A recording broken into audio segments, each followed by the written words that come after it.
अस्सलाम वालेकुम। इमरान ख़ान साहब की हुकूमत का एक कमाल ये है कि वो अगर कभी गलती से भी कोई सही काम करना चाहती है तो उसके लिए नहायत गलत वक्त का, गलत फ़र्द का और गलत तरीक़े का इंतख़ाब करते हैं। आपको यकीन ना आए तो नाराज़ बलोचों को मनाने के लिए शाहज़ैन बुगटी के इंतख़ाब के उनके फ़ैसले को देख लीजिए।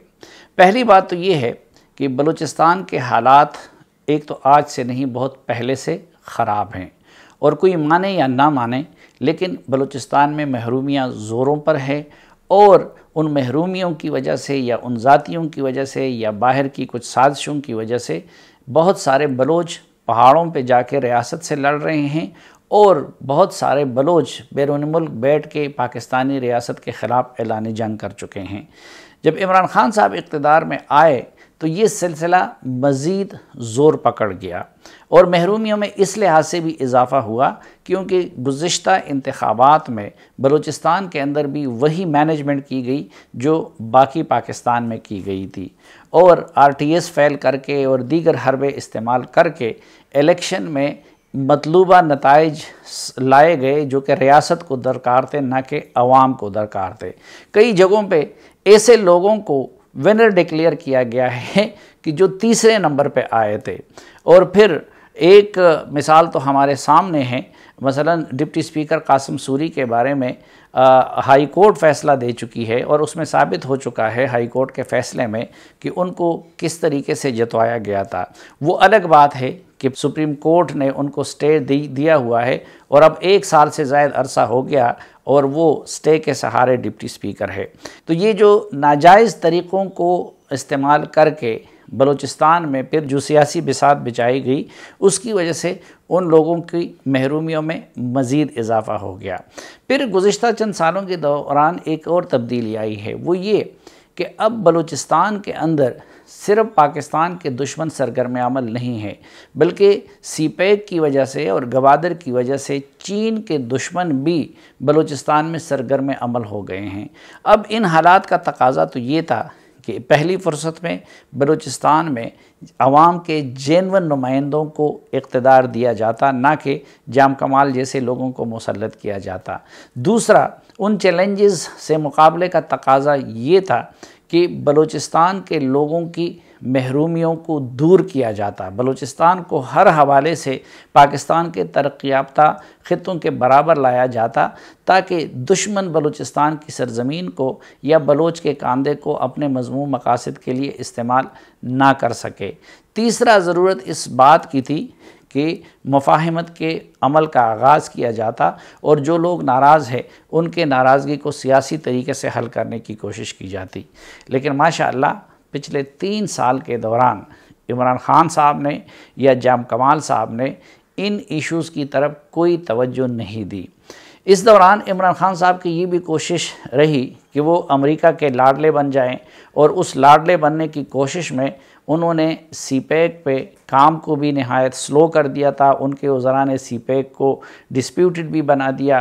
फिर CPEC के लिए एक अथॉरिटी कायम की गई जिस पे ज़ाहिरी बात है कि चीनी खुश नहीं थे। फिर उसके जनरल आसिम बाजवा साहब चेयरमैन बनाए गए। फिर उनसे मुतालिक एक तनाज़ा सामने आ गया। चुनांचे चीनी इस दौरान अपना सर पकड़ के बैठे थे कि उनको किन लोगों से वास्ता पड़ा है।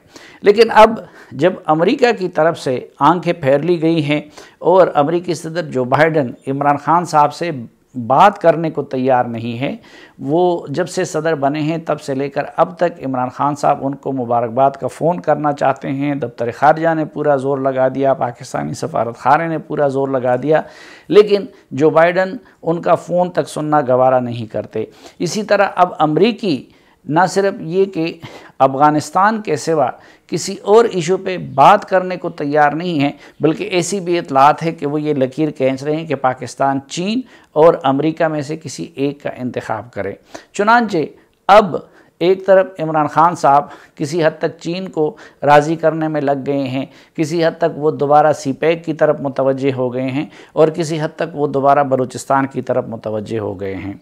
चुनांचे अब उन्होंने ये शोशा छोड़ा है कि वो नाराज़ बलोचों को मनाना चाहते हैं, लेकिन उस काम के लिए उन्होंने शाहज़ैन बुगटी साहब को वज़ीर बना के ज़िम्मेदारी दे दी है। यहाँ पे मसला ये है, इमरान ख़ान साहब की हुकूमत है कि यहाँ काम के लिए बंदा नहीं ढूंढा जाता बल्कि बंदे के लिए काम ढूंढा जाता है। अब हम सब जानते हैं कि शाहज़ैन बुगटी और उनके भाई गुलाम बुगटी दो ऐसे अफराद हैं कि जो काफ़ी अरसे से इस्टेब्लिशमेंट के साथ राब्ते में हैं और वो इस्टेब्लिशमेंट के इतने चहीते बन गए थे कि गुज़िश्ता इलेक्शन में सरफराज बुगटी के मुकाबले में उनको जितवाया गया। अब ज़ाहिर है कि बरामदाग बुगटी हो या दीगर बुगटी हो या दीगर बलोच कौम परस्त हो या दीगर बलोच सेपरेटिस्ट हो, वो शाहज़ैन बुगटी को बुगटियों का नहीं बल्कि ज़्यादातर रियासत का नुमाइंदा समझते हैं। अब ज़ाहिर है कि उनके साथ भी वजारत मुशावरत का वादा किया गया था, लेकिन 3 साल तक तड़पाने के बाद अब उनको वजारत दे दी गई। तो उस वजारत के लिए इमरान खान साहब ने ये जवाज़ ढूंढा कि जी वो नाराज़ बलोचों को मनाने का काम करेंगे और उनकी बाकायदा ज़िम्मेदारी ये डिक्लेयर कर दी गई है। सवाल ये है कि क्या शाहज़ैन बुगटी नाराज़ बलोचों को मना सकते हैं? मेरे ख़्याल में इसका जवाब यकसर नफ़ी में है।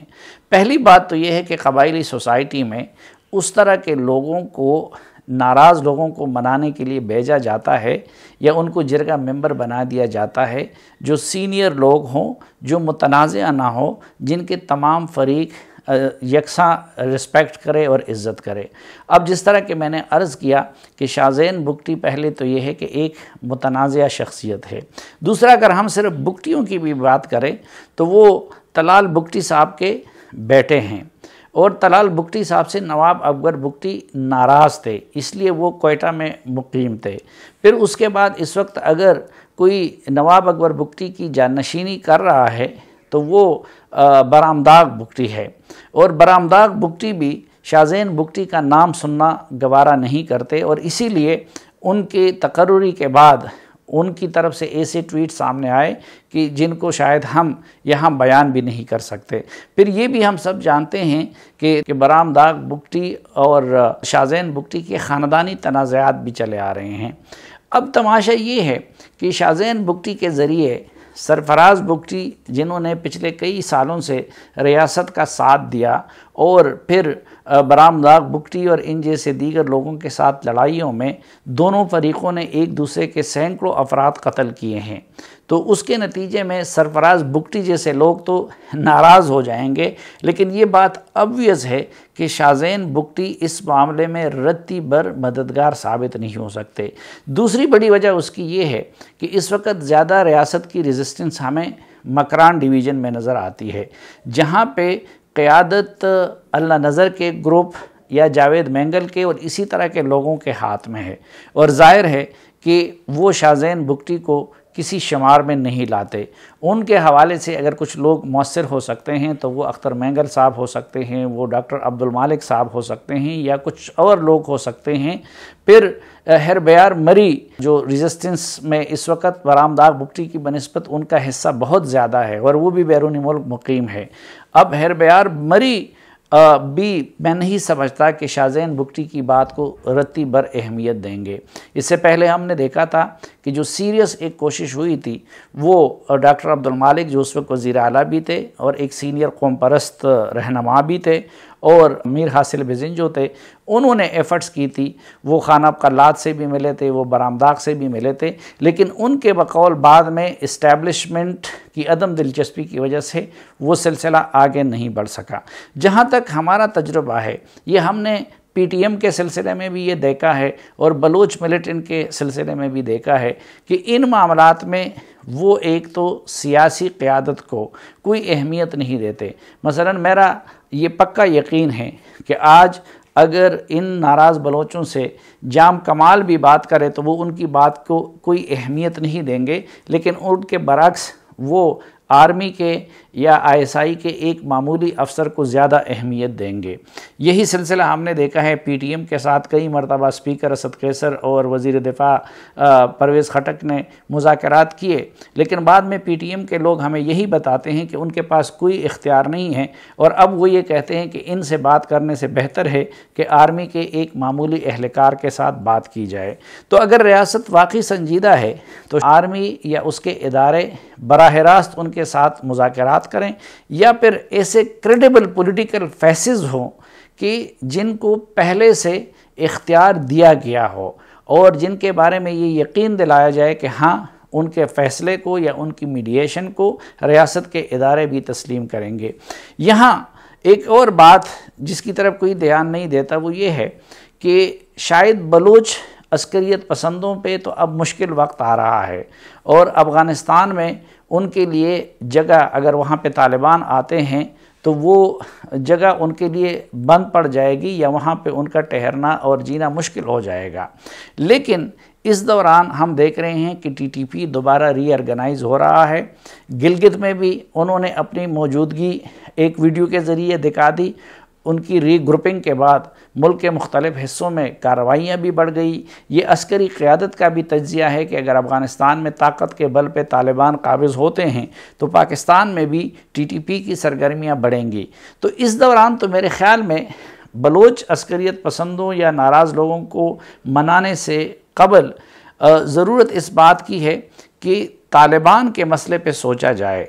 यकीनन बलोचों को भी मनाना चाहिए, लेकिन अगर बलोचों को मनाने की कोशिश की जा रही है तो सवाल ये है कि टीटीपी के मसले का या इस्लामी अस्करियत पसंदों के मसले का सियासी हल निकालने की कोई कोशिश क्यों नहीं की जाती। हालांकि हम सब ये कह रहे हैं कि अनकरीब टीटीपी खाकम बदहन एक बार फिर पाकिस्तान के लिए उसी तरह ख़तरा बनता जा रहा है जिस तरीके से वो 2008 से लेके 2014-15 तक बना हुआ था। तो अगर वाकई रियासत संजीदा है तो फिर हर नाराज़ को मनाना चाहिए। मेरा तो पहले दिन से ये मौक़िफ़ है कि उर्दू बोलने वालों में अगर कुछ लोग हैं, अगर बलोच हैं, अगर इस्लामी इंतहा पसंद है, अगर तालिबान हैं, तो सबको एक मौका देना चाहिए और जेन्युइन मुज़ाकरात के ज़रिए सबको एक पेशकश करनी चाहिए कि अगर वो अपनी माजी से तायब हो के रियासत के सामने सरेंडर होते हैं तो उनको ये रास्ता देना चाहिए। लेकिन हम यहाँ देख रहे हैं कि कभी एक के साथ और कभी दूसरे के साथ, लेकिन सब के साथ रियासत यकसा पॉलिसी रवा नहीं रखती। बलूचिस्तान के नाराज़ बलोचों को मनाने के लिए ज़रूरी है कि वहाँ पे भी सीरियस और संजीदा लोगों को आगे लाया जाए, लेकिन उनको इख्तियार दिया जाए। और उससे पैरेलल पाकिस्तान की सलामती का तकाज़ा ये है कि तालिबान और मज़हबी अस्करियत पसंदों के साथ मुसालहत के लिए भी कोई लाएअमल तरतीब दिया जाए।